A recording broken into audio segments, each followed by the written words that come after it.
to double down with your powers, or to have forgiveness. What is important to have within you, Shakti or Kshama?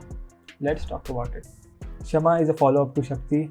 It takes an inspiration from the poem called Shakti or Kshama by Ramdhari Singh Dinkar. While Shakti has 4 songs, Kshama has 8, which suggests that it requires double the Shakti to give forgiveness. Kshama is double the Shakti. This message is also portrayed on the album cover as well, where a giant hand is holding a flower to a Zorro-looking swordsman. It also manages to blend the art style from the Lunch Break album cover, where Encore and Kam are sitting in a samurai getup, and the classic 90s Bollywood style from Shakti's album cover.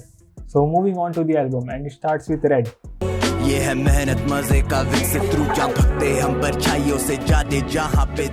Hisab, who is the producer for the track. Red talks about how far the pair has come because of their artist and show that they still remember their roots and stay grounded to it. On the very first verse, Encore opens up by saying that hard work is the evolution of fun and they will keep running towards the light instead of staying and working under someone else's shadow. They understand how much music holds an influence over people, and they themselves have been influenced by the music from some of the greatest artists.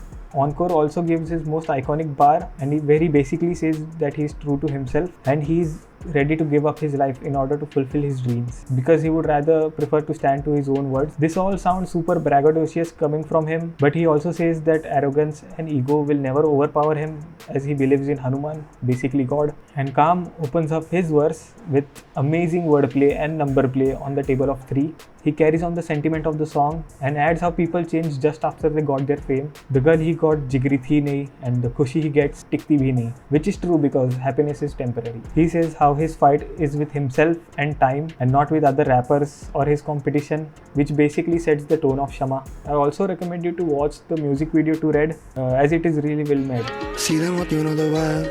Hai maate ke kaan pe ice. Ice acts like an interlude. I say that because it is the shortest song in the album. Technically it's an EP. And it carries on the sentiment from Red while describing how the perspectives of the duo has changed about people and the society as a whole.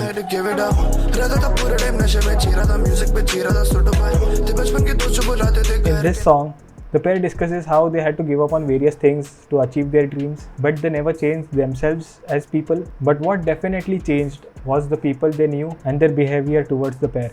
They also managed to have a Kendrick Lamar reference in the song, "Bitch don't kill my vibe.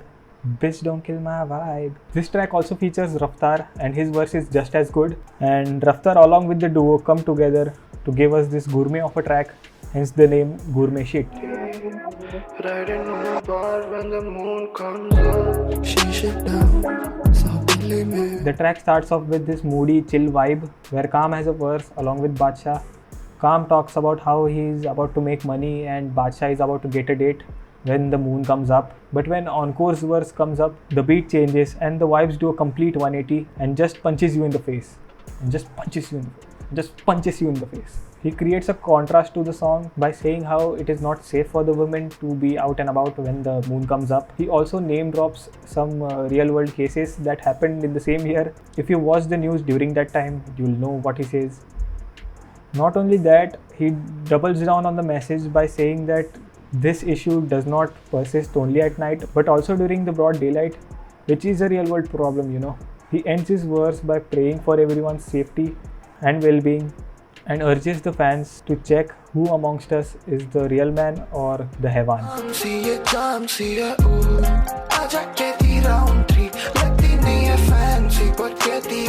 Round 3 comes up as a breath of fresh air after the heavy track, which was Moon Comes Up.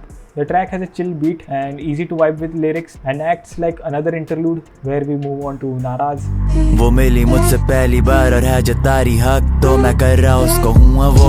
And Naraz, which I felt to be the weakest track of the album. I say that because it is stacked up against these hard-hitting tracks and Naraz doesn't add much to the overall experience of the album. Seedhe Maut, sadak chhap kamakaze. Louis se pehle Louis tha mere lega fari. Brahmachari featuring Ghatak and Raga is another track with similar substance to Gourmet Shit. The only problem I had with this track was that I wished Raga had more bars. And moving on to the final track, Shakti or Kshama. मेरे पास दो शस्त्र मैं चुनूं क्या शक्ति या क्षमा मेरे पास एक ग्लव्स है मैं कहूं क्या शक्ति या क्षमा. Hands down the best track on this album. I won't go too much into the details of the song. I'd rather urge you to go and listen to this one yourself. The storytelling, the introspective lyricism, everything is top notch. I'm surprised that they haven't made a music video for this track because there is so much that can be portrayed from this song. In the very beginning of the song, the pair ask themselves on which weapon to choose, Shakti ya Kshama. And by the end of the song, they establish that they carry both Shakti and Kshama together. But the true power in essence is when you carry forgiveness, Kshama, even when you have the Shakti. कभी कहना चाहते हैं माफी कायरों के मुंह से अच्छी नहीं लगती क्षमा देती है उनको ही शोभा जिनकी स्वामिनी बनी शक्ति मेरे And in the end, the song and ultimately the album ends with the actual narration of the poem Shakti or Kshama by Ramdhari Singh Dinkar. I feel this album is probably the best work by Seedhe Maut. I think they have a new album coming out very soon, so I'm definitely looking forward to it. And thank you for the support for the last video. That was my best performing video like ever. And subscribe, most of you all are new to the channel, so subscribe. And I have new videos planned as well. So I'll see you in the next one.